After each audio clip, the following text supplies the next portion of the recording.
Olá, sejam bem-vindos à nossa 16ª aula de leitura e comentário de A Caminho da Linguagem, de Martin Heidegger. Nós estamos lendo e comentando o primeiro texto, que se intitula A Linguagem. Nós estamos lendo e comentando um trecho do texto que se dá na passagem da página 16 para a página 17 da nossa tradução em português no Brasil, feito pela professora Márcia Schubach.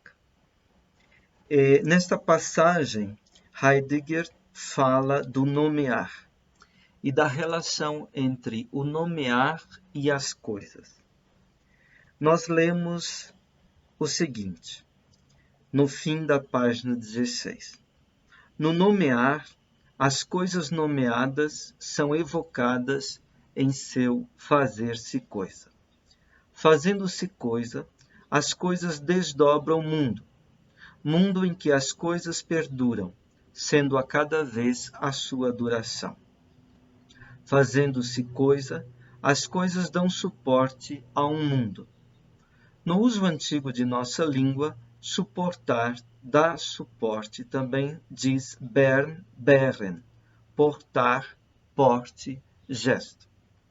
Daí surgem as palavras gebären, gestar, e gebärde, gesto, gestualidade. Fazendo-se coisa, as coisas são coisas. Fazendo-se coisa, as coisas são gesto de mundo. Nós, na aula passada, começamos a tentar entender como Heidegger nos expõe a questão a respeito da coisa, a respeito do ser da coisa. O que perfaz uma coisa enquanto coisa? Qual é a essência da coisa? Poderíamos dizer o que é a coisidade da coisa. Heidegger, então, diz que na história da filosofia há 3 respostas para esta questão. A primeira resposta é: a coisa é uma substância com seus acidentes. A segunda resposta é: a coisa é o percebido pelos sentidos, o percebido da sensibilidade. A coisa é uma unidade de uma multiplicidade de dados sensíveis. A terceira resposta é: a coisa é uma matéria que é determinada por uma forma. Mas nós vimos como nós vimos na aula passada como essas 3 respostas têm inconvenientes de ou nos deixar a coisa muito distante, como é o caso de responder que a coisa é substância com seus acidentes, com suas propriedades acidentais, ou trazemos a coisa muito para perto, como é o caso de dizer que a coisa é o percebido dos sentidos. Né? Então, a coisa ou ela se perde na distância, ou ela se perde numa proximidade excessiva. Então, seria necessário tomar uma distância necessária para ver a coisa como coisa. Mas não uma distância tão grande em que a coisa se perca. Tá? Essa seria a questão. Né? Quanto à resposta da coisa como matéria e forma, isso nos leva ao problema de entender a coisa a partir da produção humana. Né? A partir da produção humana. Matéria e forma, né? A matéria como aquilo que é determinado, de que uma obra é feita, e a forma como aquilo que é determinante. O que é isto que se produz em uma obra? Né? E A matéria e a forma, elas dizem respeito ainda a um para quê, né? Ou seja, uma coisa, ela recebe uma determinada matéria e ela tem um determinado formato segundo a serventia daquela coisa que é produzida. Então, ali temos a visão da coisa como aquilo que é produzido pelo homem, né? Enquanto que as coisas da natureza, elas têm um surgimento a partir dela mesma, como Aristóteles distinguia entre tekne onta, as coisas que surgem a partir da arte, que são produzidas pelo homem, e physei onta, ou seja, as coisas que surgem por autossurgimento, essas coisas seriam da natureza. Então, digamos assim, as árvores surgem na Terra num movimento dinâmico de gênese da própria natureza. A própria natureza é uma espécie de autoprodução, né? E a partir dessa autoprodução, desse movimento de surgimento da vida na Terra, surgem as árvores, né? Mas, digamos assim, mesas não surgem a partir da natureza. A natureza não tem a possibilidade de produzir mesas.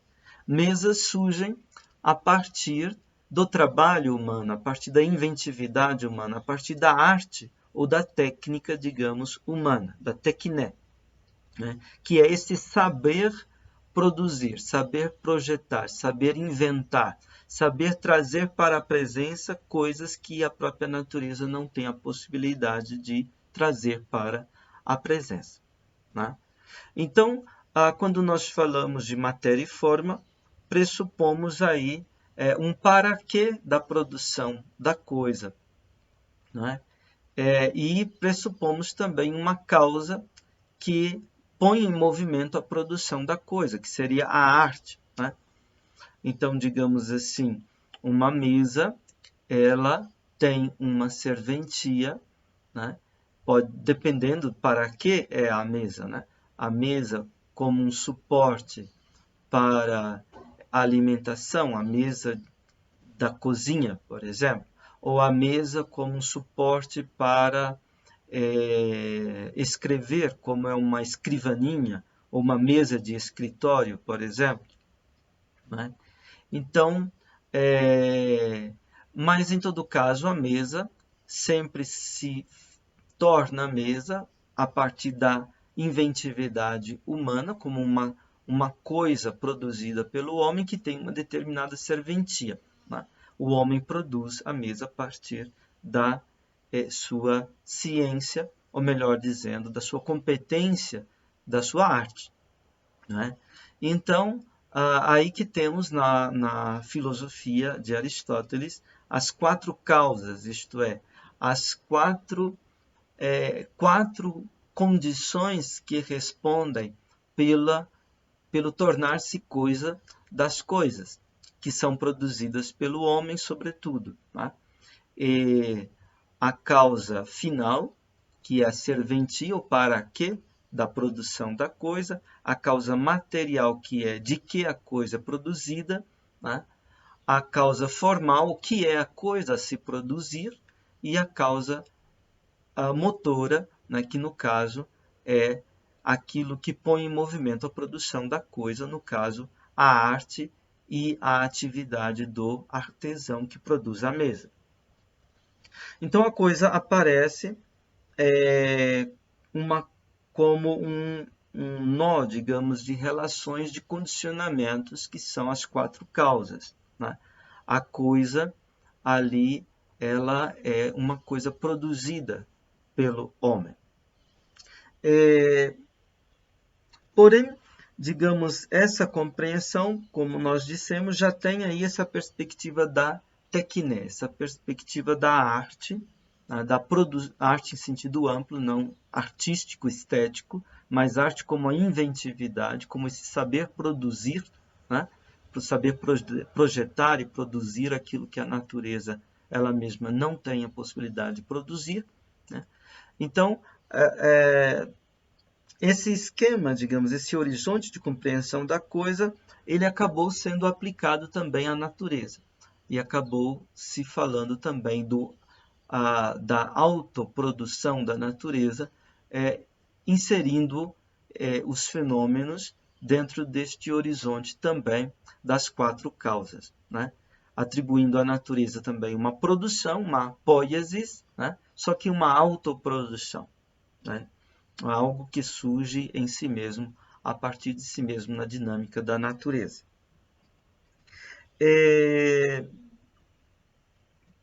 Porém, nós precisaríamos dar um passo a mais, né?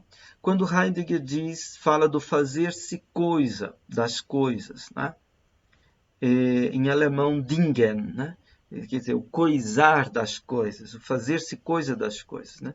E diz que as coisas desdobram mundo, né? Coisa significa sempre aquilo que concerne ao homem, né? E que aparece no mundo do homem com uma determinada significância, né? As coisas, elas se mostram como isto ou aquilo.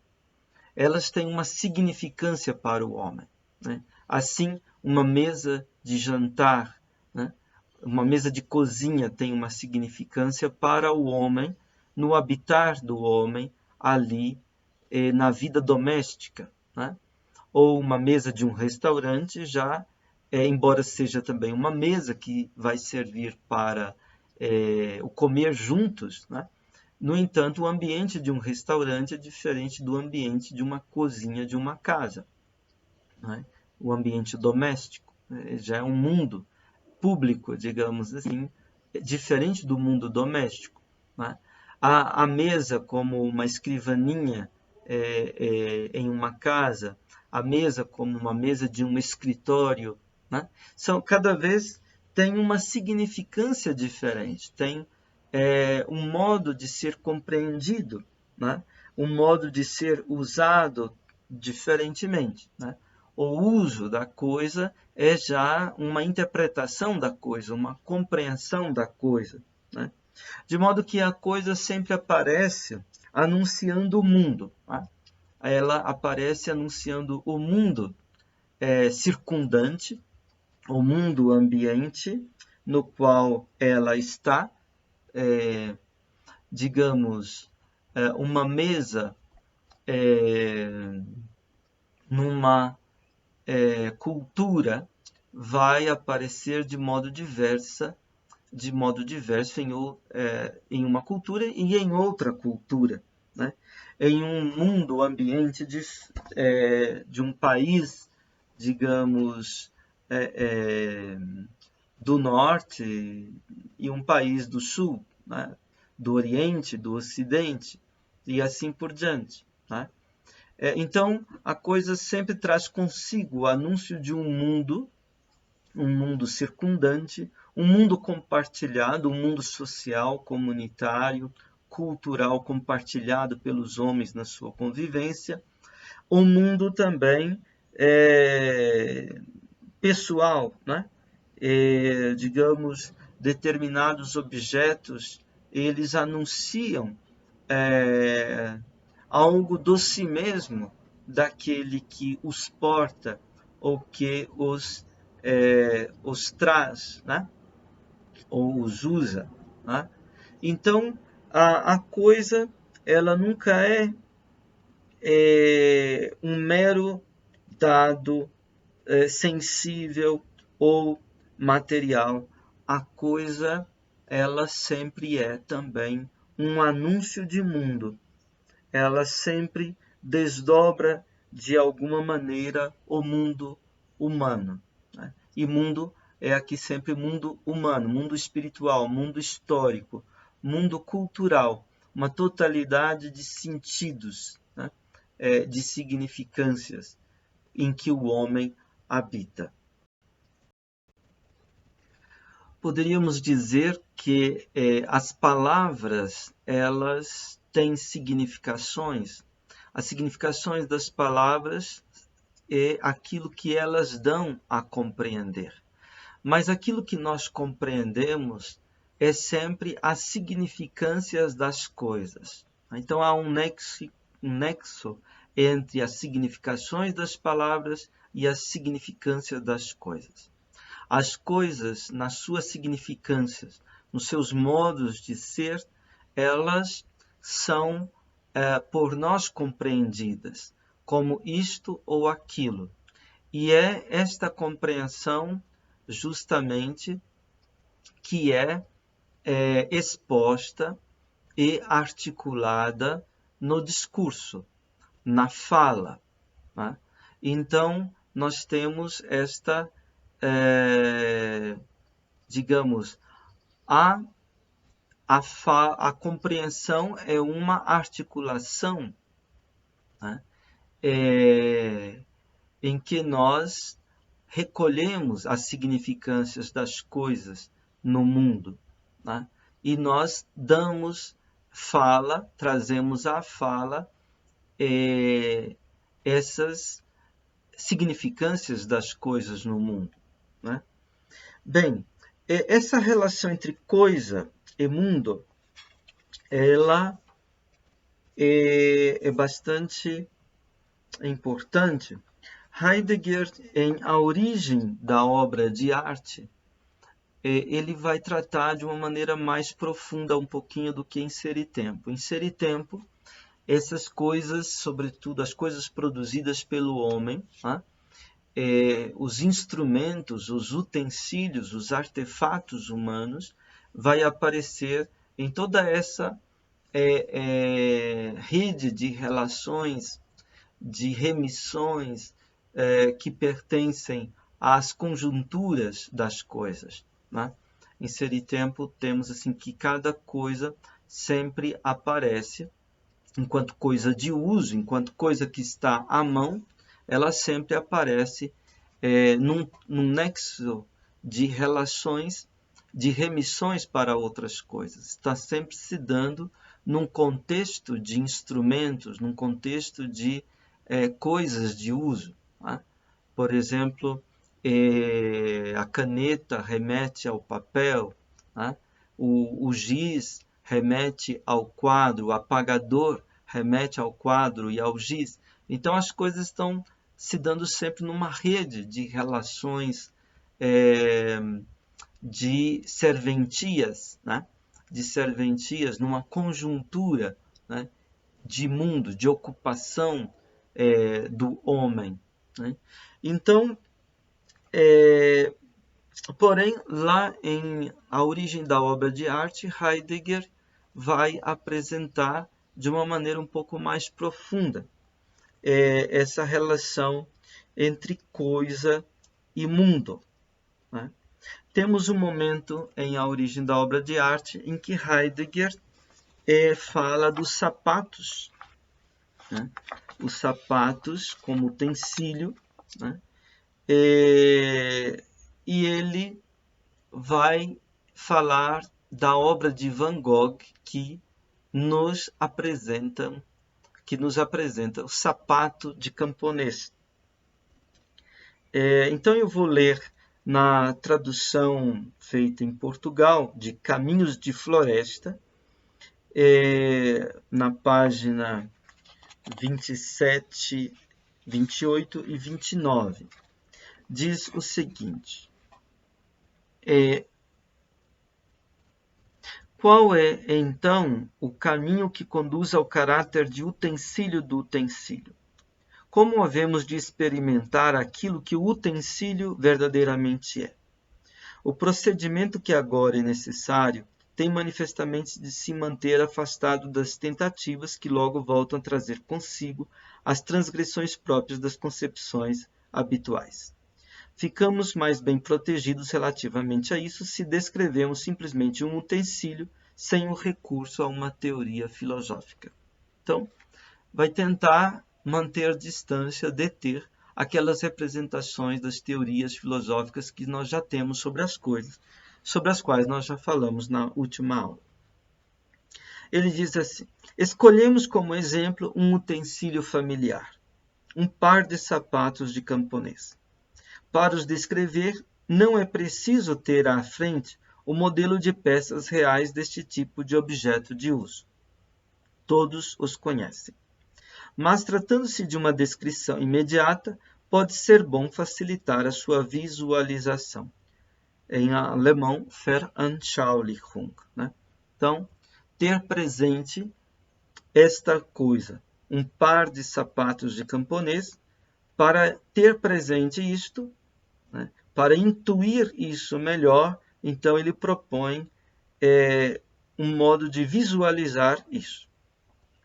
Para nos ajudar, é suficiente uma apresentação figurativa. Escolhemos para esse efeito uma pintura bem conhecida de Van Gogh, que pintou várias vezes tal calçado. Mas o que é que há aí de digno de se ver? Todos sabem o que é que faz parte de um sapato. Se não são propriamente socos ou sapatos de ráfia, há neles a sola de couro e o cabedal, ambos unidos um ao outro por meio de costuras e de pregos. Tal utensílio serve para calçar os pés.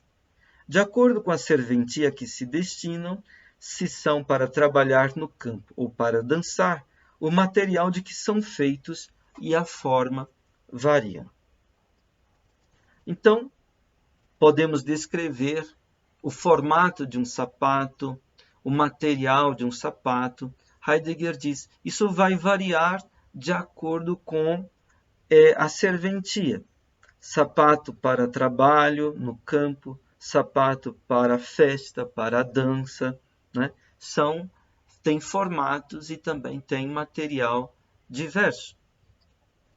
Ele diz depois, tais indicações corretas ilustram apenas aquilo que já sabemos. O ser utensílio do utensílio consiste na sua serventia. O sapato é um artefato para calçar. Sua serventia está em calçar os pés. Tais indicações são corretas e ilustram apenas aquilo que já sabemos. O ser utensílio do utensílio consiste na sua serventia. Mas o que é que se passa com a própria serventia? Será que já apreendemos com ela o caráter de utensílio do utensílio? Não será que, para o conseguirmos, temos de procurar no seu serviço o utensílio que serve para algo? A camponesa usa os sapatos no campo. Só aqui são aquilo que são. São-no de modo tanto mais autêntico, quanto menos neles pensa a camponesa, no seu trabalho, ou mesmo quanto menos os olhe ou sequer os sinta. Ela está de pé e anda com eles. É assim que os sapatos servem efetivamente. É neste processo de uso do utensílio que o caráter de utensílio deve efetivamente vir ao nosso encontro. Então, comentando, os utensílios, as coisas feitas, né, pelo homem, que estão a serviço das necessidades e da comodidade e do usufruto humano, eles vêm ao nosso encontro na medida em que, de uma maneira estranha, porque eles são tanto mais o que são, quanto menos eles aparecem, né? Isto é,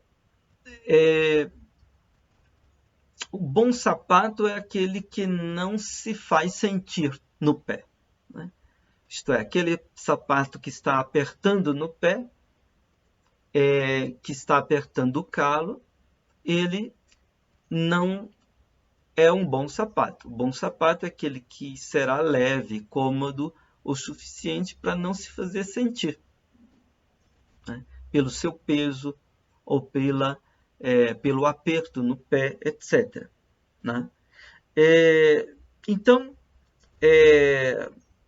o bom sapato, digamos, que cumpre a função, a serventia de sapato, ele é aquele que não faz pensar nele. Então, a camponesa usa os sapatos, diz aqui o comentário do Heidegger, ela usa o sapato no trabalho do campo, né? E este usar é de tal maneira que ela não pensa nos sapatos, né? Quanto menos ela pensa neles, quanto menos ela os olhe ou sinta, tanto mais o sapato é sapato no pé da camponesa. Depois ele diz, pelo contrário, enquanto presentificarmos apenas um par de sapatos em geral, ou enquanto considerarmos no quadro os sapatos que estão simplesmente aí, vazios e sem uso, nunca experimentamos o que é verdadeiramente o ser utensílio do utensílio. Então, é preciso uma outra coisa para que a gente possa perceber o utensílio quanto utensílio, os sapatos enquanto sapato. Pela pintura de Van Gogh, nem sequer podemos determinar onde estão estes sapatos, nem a quem pertencem. À volta deste par de sapatos de camponês não há nada a que possam pertencer, nem aonde apenas um espaço indeterminado. Nem sequer estão pegados a eles torrões de terra do campo de cultivo ou dos carreiros, o que poderia ao menos apontar para o seu uso. Um par de sapatos de camponês e nada mais. E apesar disso, então sugiro a você de procurar agora imagens na internet ou então impressas em livros de arte que possam trazer essas obras feitas por Van Gogh em que aparecem sapatos, né? Heidegger diz, um par de sapatos de camponês e nada mais. E apesar disso, agora vem a parte mais importante. Ele diz, da abertura escura do interior deformado do calçado, a fadiga dos passos do trabalho olha-nos fixamente. No peso sólido maciço dos sapatos está retida a dureza da marcha lenta pelos sulcos que longamente se estendem sempre iguais pelo campo, sobre o qual perdura um vento agreste. No couro está a marca da umidade e da saturação do solo. Sob as solas insinua-se a solidão do carreiro pelo cair da tarde. O grito mudo da terra vibra nos sapatos, o seu presentear silencioso do trigo que amadurece e o seu recusar-se inexplicado no pousio desolado do campo de inverno. Passa por este utensílio a inquietação sem queixume pela segurança do pão, a alegria sem palavras do acabar por vencer de novo a carestia, o estremecimento da chegada do nascimento e o tremor na ameaça da morte. Este utensílio pertence à terra, está abrigado no mundo da camponesa. É a partir dessa pertença abrigada que o próprio utensílio se eleva ao seu repousar em si. Mas talvez apenas observemos tudo isto a respeito dos sapatos no quadro. A camponesa, pelo contrário, anda simplesmente com os sapatos, como se este simples andar com eles fosse assim tão simples. Todas as vezes que a camponesa, já à noite dentro, põe de lado no seu cansaço dorido, mas são os sapatos, e estando ainda escura a madrugada, os volta logo a tomar para si, ou quando nos dias de descanso passa junto deles, ela sabe tudo isto sem quaisquer considerações ou observações. É certo que o ser utensílio do utensílio reside nesta serventia. Porém, esta serventia, ela mesma, repousa na plenitude de um ser essencial do utensílio. Chamamo-lhe a fiabilidade, em alemão, Verlässlichkeit. Em virtude dela, a camponesa é inserida no chamamento silencioso da terra. em virtude da fiabilidade do utensílio, ela está certa do seu mundo. Para ela e para aqueles que, junto com ela, são deste modo, o mundo e a terra estão apenas aí, presentes, no utensílio. Dizemos apenas e erramos ao fazê-lo, pois só a fiabilidade do utensílio dá ao mundo simples o seu estar posto a coberto, a sua proteção, Geborgenheit, e assegura à terra o seu afluir constante. Bom, então, nós temos aqui essa descrição, né? Essa descrição dos sapatos da camponesa na obra de arte que é uma pintura de Van Gogh. Essa pintura faz aparecer de uma maneira mais explícita aquilo que desaparece no próprio uso dos sapatos no cotidiano. Faz aparecer a pintura, quanto obra de arte, tem o poder de, por assim dizer, fazer renascer a presença dos sapatos e trazer à luz aquilo que se esconde nos sapatos, né? Essa pertença dos sapatos ao mundo e à terra. Então, a pertença dos sapatos à terra e ao mundo. Eu vou ler numa outra tradução que me parece um pouco mais familiar a nós, leitores brasileiros, pelo menos. Vou ler numa outra tradução. Da abertura escura do interior gasto do artefato para calçar, fita-nos a canseira dos passos da labuta. No peso rude e elementar dos sapatos está retida a tenacidade do lento caminhar pelos sulcos que se estendem até longe, sempre iguais pelo campo, sobre o qual sopra um vento agreste. Sobre o couro jaz a umidade e a fertilidade do chão. Sob as solas arrasta-se a solidão do caminho do campo pela noite que cai. No artefato para calçar, pulsa o apelo calado da terra, a sua silenciosa oferta do grão maduro e a sua inexplicável recusa na desolada improdutividade do campo de inverno. Por este artefato passa o calado temor pela segurança do pão, a silenciosa alegria de vencer uma vez mais a miséria, o estremecimento na chegada do nascimento e o frêmito ante a ameaça da morte. À terra pertence este artefato, e no mundo da camponesa ele está abrigado. É a partir desta abrigada pertença que surge e se firma o próprio artefato para o seu repousar em si mesmo. Tudo isto, porém, possivelmente, vemo-lo no artefato para calçar que está no quadro.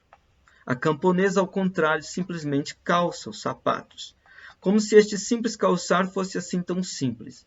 Sempre que a camponesa, já noite alta, sob um duro, mas saudável cansaço, tira os sapatos e na madrugada ainda escura volta a lançar mão deles, ou sempre que em dia de festa passa ao largo deles, tudo isso ela sabe sem considerar e observar. O ser artefato do artefato consiste precisamente na sua serventia, mas esta mesma repousa na plenitude do ser essencial do artefato. Denominamo-lo de confiabilidade. O que antes na tradução era fiabilidade, aqui é confiabilidade. Graças a ela, a camponesa, através do artefato, é confiada ao apelo silencioso da terra. Graças à confiabilidade do artefato, ela é ciente de seu mundo. Mundo e terra estão ali para ela e para aqueles que a seu modo estão com ela, somente assim, no artefato. Nós dizemos somente e com isso erramos. Com efeito, a confiabilidade do artefato apenas dá ao simples mundo a sua proteção e assegura à terra à liberdade de sua contínua afluência.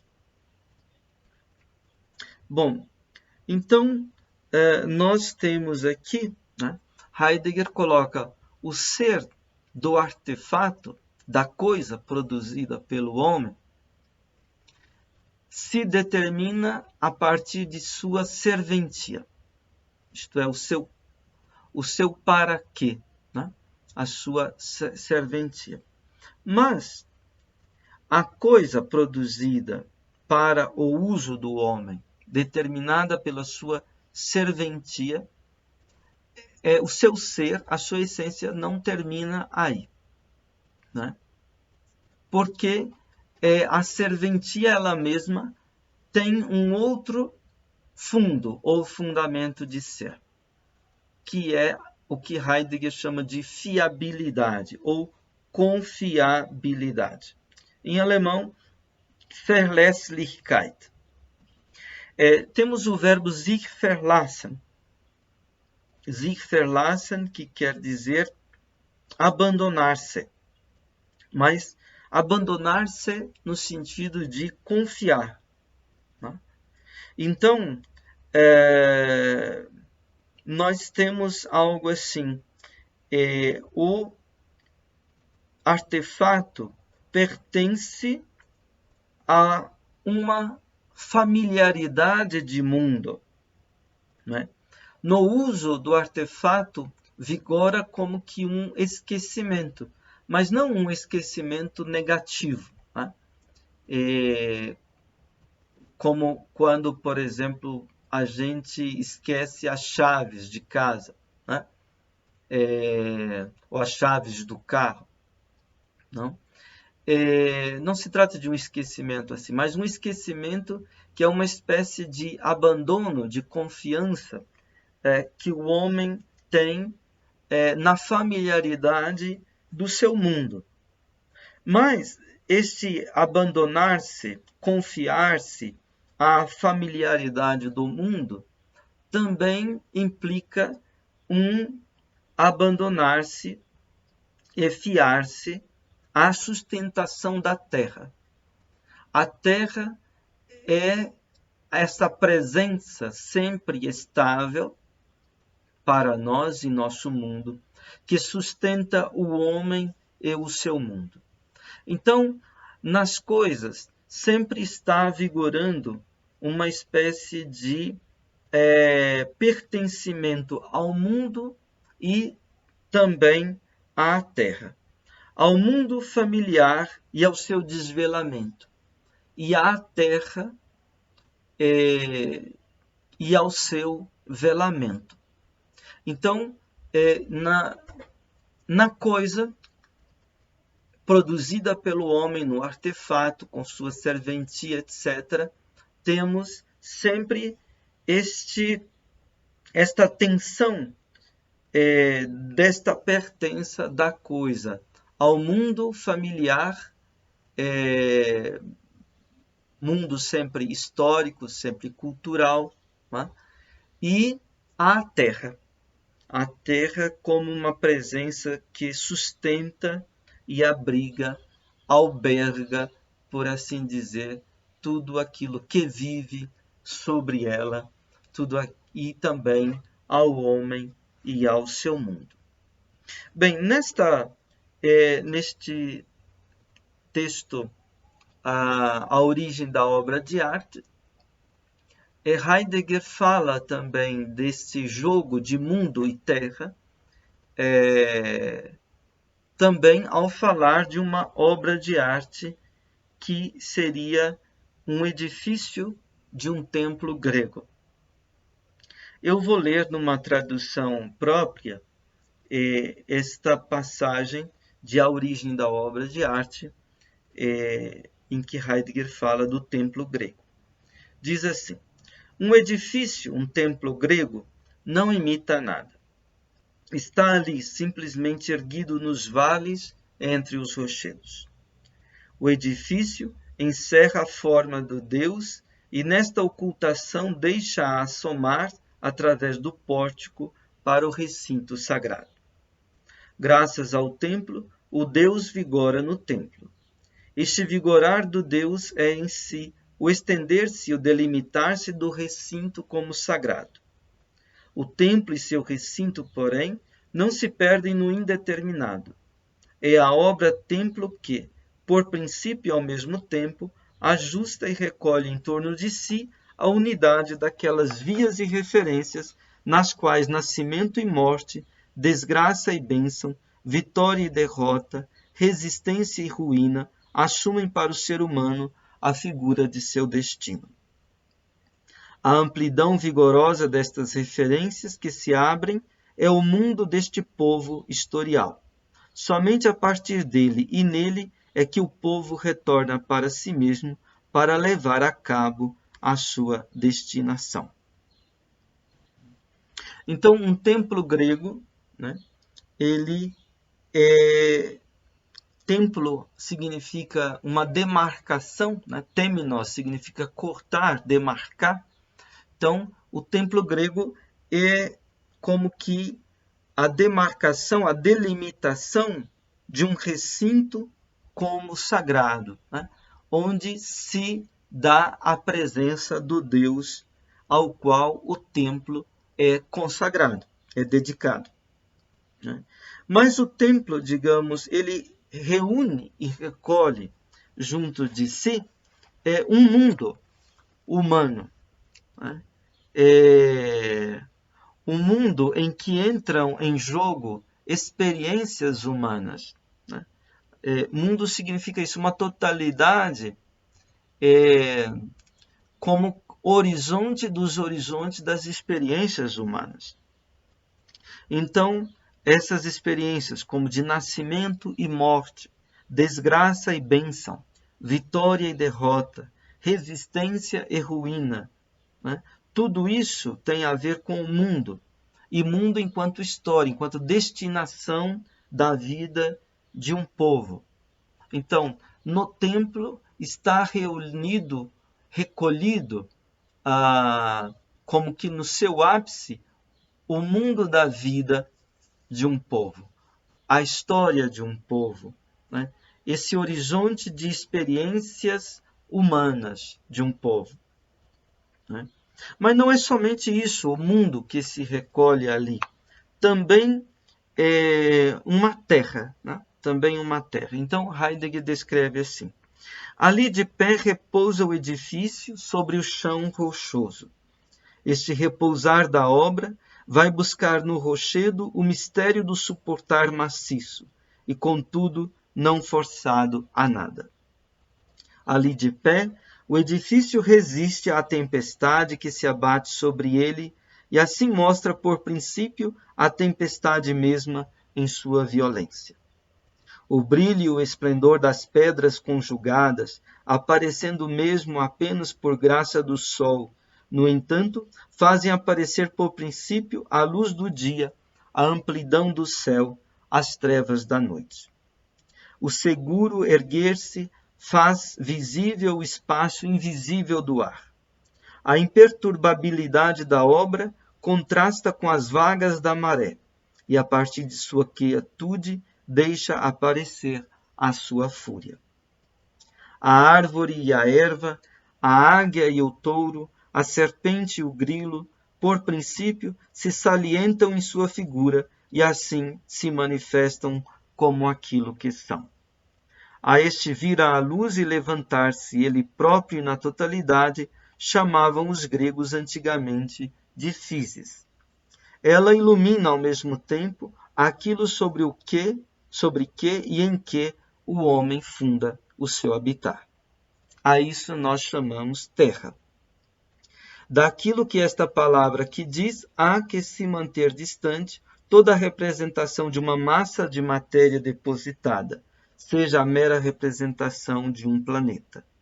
A Terra é aquilo onde o surgir alberga tudo aquilo que surge, e precisamente enquanto tal. Naquilo que surge, vigora a Terra como o que dá guarida. Então, ele está dizendo, no templo grego não aparece somente o mundo histórico desse povo grego. Aparece também é a terra, né? E terra aqui aparece como physis, né? Como surgimento. Então, no templo se dá a dinâmica de um surgimento. No templo aparece a paisagem terrena que o circunda, né? Então, o templo é feito de pedra, né? A rocha da paisagem ao redor do templo aparece junto com a pedra do templo. Temos ali um suportar maciço, mas ao mesmo tempo leve, né? Uma estabilidade, uma firmeza e ao mesmo tempo uma leveza nas colunas e em todo o conjunto da obra arquitetônica grega. Ali, mas digamos assim, o templo deixa e faz aparecer o céu, né? O céu na forma a tempestade, né? Ou o sol a brilhar, ou então a claridade do dia, ou as trevas da noite, né? Faz aparecer o ar, né? Os ventos, tudo mais, né? Também faz aparecer a água, né? O templo imperturbável, né? Ali naquela região litorânea, né? À beira do mar, o templo quieto, sossegado, imperturbável, enquanto o mar que vai e volta, as vagas da maré que sobem e declinam, né? Descem. O mar que ora está em quietude, ora está em fúria. E o templo imperturbável em sua presença ali, diante destes contrastes, dessa mudança das águas, do mar, dos ventos, né? Do dia e da noite, etc. Né? E os seres vivos, né? Que surgem da terra a partir, que vivem também da terra e do que a terra oferece, da sua estabilidade, sua solidez, a sua proteção, a sua segurança, né? Então, mas também a sua provocação, né? Então, as árvores, as ervas do campo, as águias, os touros, a serpente, o grilo, né? Tudo isso vive, né? Ao redor ali do templo. Então Heidegger acena aqui para a physis, né? Physis, que é este vir à luz e erguer-se, ele próprio em sua totalidade. Physis é a realidade como gênesis, a realidade como nascimento, a realidade como o erguer-se, abrir-se, vir à luz e brilhar. É a experiência do ser, a physis. Como o homem faz a experiência do ser como viver e habitar, né? Inserido na physis, né? O homem irrompe na physis e a physis irrompe no homem, por assim dizer, né? Então, a Terra é fundamental, né? A Terra não é simplesmente um objeto, né? Matéria, massa de matéria, que o homem representa objetivamente para o seu cálculo, né? Ou então que o homem explora pelo seu labor, ou pela técnica, exploração técnica da Terra, né? Mas a Terra, quer dizer, em tudo isso ela é encoberta. Na medida em que a Terra é descoberta como objeto, como recurso para exploração humana, ela se oculta no seu próprio, né? E o que seria esse próprio da Terra? É o surgir. A Terra é aquilo onde o surgir alberga tudo aquilo que surge, e precisamente enquanto surgimento. Naquilo que surge, vigora a terra como que dá guarida. A terra é o que dá guarida, é o que dá proteção.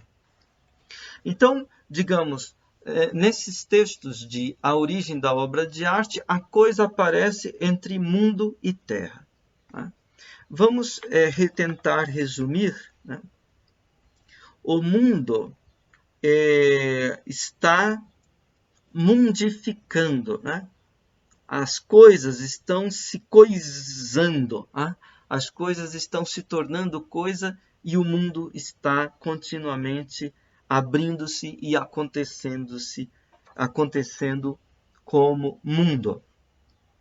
Mas o que é mundo? Mundo é esta totalidade prenhe de sentido, em que vibram as experiências humanas, nascimento e morte, alegria e dor, desgraça e bênção, vitória e derrota, miséria e abundância.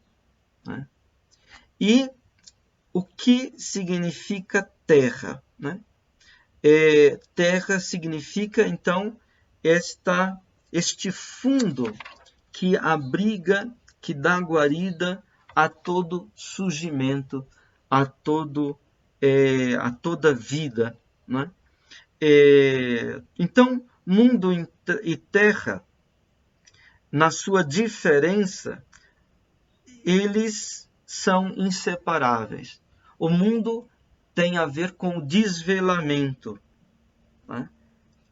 da experiência e na experiência. E a terra tem a ver com o velamento. E o velamento, o escondimento como proteção, como abrigo, como guarida. Então, a terra, o mundo não pode ser mundo sem o pertencimento à terra. O mundo humano não pode se sustentar enquanto mundo humano sem esse pertencimento à terra.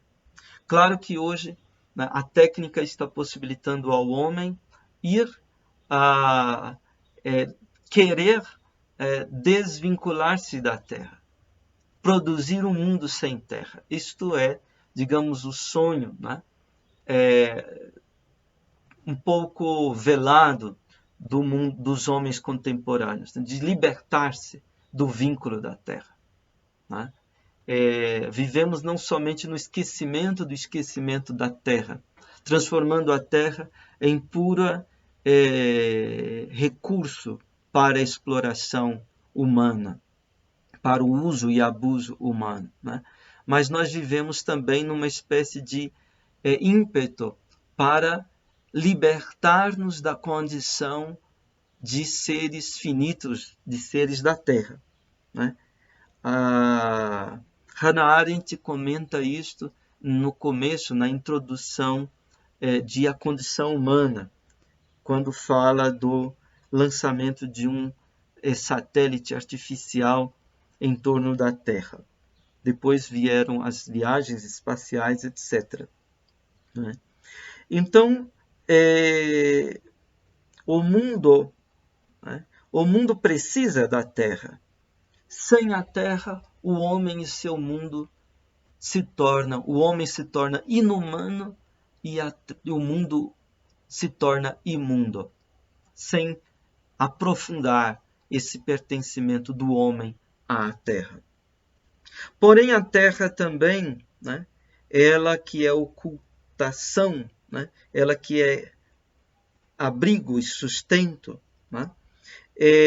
a terra também vem a ser terra enquanto tal, aparecendo também no mundo humano, na obra de arte humana, no pensamento humano.